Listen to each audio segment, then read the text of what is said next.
Ito po, actually dalawang magagaling na abogado ang narinig ko na nagpaliwanag tungkol dito sa ICC issue, posibleng warrant of arrest laban kay Bato de la Rosa at saka kay Bongo at iba pang mga tinatawag na Duterte Boys. Ayon kay Attorney Mel Santamaria Jr. at saka isa pang abogado si Attorney Cayosa yata yun, tama yan, dating Integrated Bar of the Philippines President. Ang paniniwala nila ay hindi na kailangan dumaan sa local court pag dumating ang warrant of arrest laban dito sa mga Duterte Boys. Pakinggan niyo ang paliwanag ni Attorney, okay? Si Attorney Mel Santamaria, isa hong dating din ng College of Law, okay? Hindi ako kakamali ng FEU. Crime against humanity ay yung tinatawag natin universal crime. Sa international law, pwedeng tingin niya ng kahit anumang bansa. Una yon. Okay. Ang pangalawa, ang sabi natin ng ating konstitusyon, ating tinatanggap ang international law bilang kasama na rin o adopted by our own constitution. At therefore, tinatanggap natin yung mga usaping crime against humanity. Ngayon, meron tayong isang batas, yung Republic Act 9851. Yun. Anong sinasabi nun? Ang sabi nun, kung ang crime against humanity ay pinaratang sa isang tao at ang isang international tribunal ay dinidinig na ito o iniimbestigahan, ang Philippine government ay pwedeng i-waive na lang muna ang kanilang kapangyarihan, imbestigahan ulit. Ipaubaya na lang doon sa international court o sa international prosecution. Kaya ang nangyari dyan, yun na nga ang ginawa ng ating pamahalaan. Kaya yung ICC nag-issue rin sila ng warrant of arrest.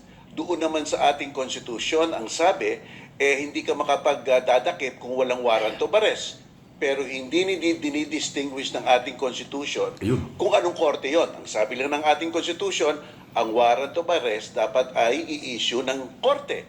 Walang distinction. So ibig sabihin, meron tayong rule sa Constitution na kung hindi nagdi-distinguish, huwag tayong magdi-distinguish. Kaya sakop doon ang foreign tribunal at saka ang local tribunal.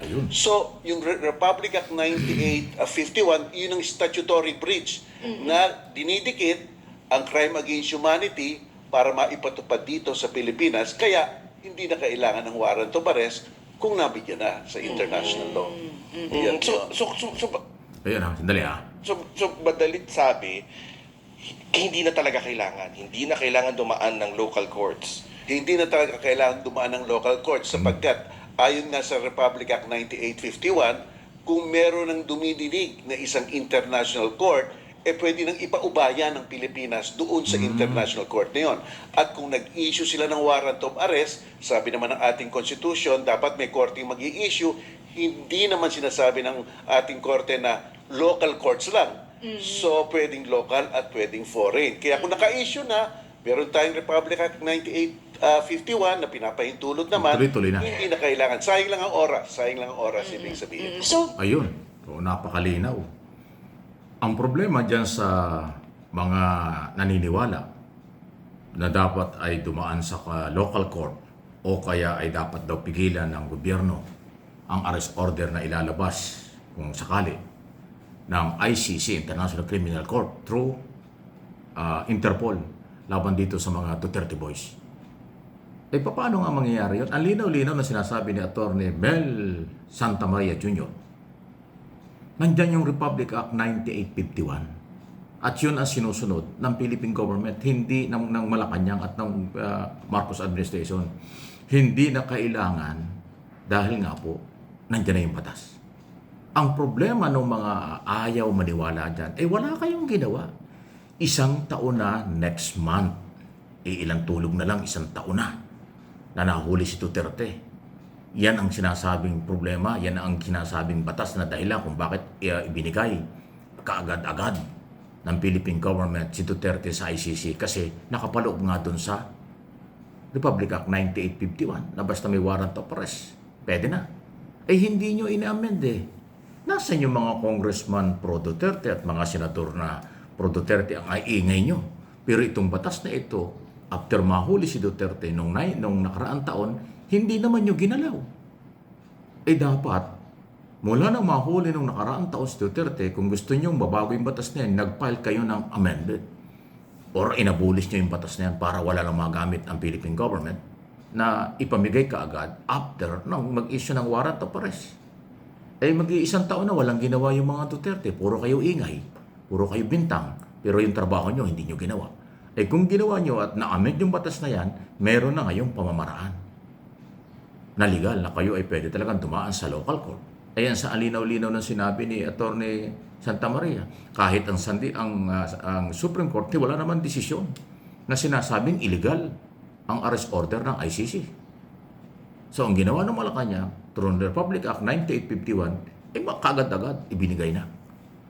At isa pa ito, sabi ni Attorney Cayosa naman, ang IBP President, former Integrated Bar of the Philippines President, kung anong ginawa ng Marcos administration kay Duterte, bakit hindi magagawa doon sa mga Duterte boys na posibleng isyuhan ng warrant of arrest? Ganon din anya ang pamamaraan. Hindi kailangan ng local court. At kung nagawa ng Marcos administration at ng PNP na ipatupad ang warrant of arrest laban kay Duterte, former president, hinuli at ipinadala doon, bakit anya hindi pwedeng gawin doon sa iba? Ayun, ay napakatinding mensahe nun. So kung yung naintindihan, wala na talagang makakapigil yan. Kung lalabas bukas makalawa next month yung warrant of arrest, nandiyan pa rin yung Republic Act 9851, yan ang gagamitin ng gobyerno. At sinabi na ng Malacanang, noong isang linggo pa at ginawa na nga natin yung istoryang ito, ipatutupad, kikilalanin ang arrest order pag lumabas at pagdala ng Interpol, gagawin kaagad ang pag-aresto. Susunod ang palasyo sa court order. Ayun ang mga basihan at yun ang gagawin. O di iyakan na naman kayo ng mga anti-Marcos, Duterte supporters. Sasabihin nyo harassment na naman. Sasabihin nyo ay panggigipit naman. Ay di panlilin lang yan, kalokohan yan. Yung trabaho nyo para pigilan ito, hindi nyo ginawa sa puntong legal. Ginawa nyo sa social media, sa mga interview, rally, protesta, komentary, wala yan. Kung nagtrabaho kayo, mga senador at congressman, o yung mga nasa labas ng Senado at Kongreso na mga Duterte, kung inyong binago itong batas na ito, di meron kayong katwiran ngayon na pwedeng sandalan. Wala kayong ginawa Natulog kayo sa pansitan, sa bagay talagang hindi kayo organized sa totoo lang. Nakatutok kayo sa West Philippine Sea, sa pagtatanggol sa China. Nakatutok kayo sa kung ano-anong issue. Yung inyong trabaho dapat nyong gawin, tinulugan nyo. O sino ngayon ang may pagkukulang? Galit kayo sa akin, galit kayo sa gobyerno, galit kayo sa naniniwala sa rule of law.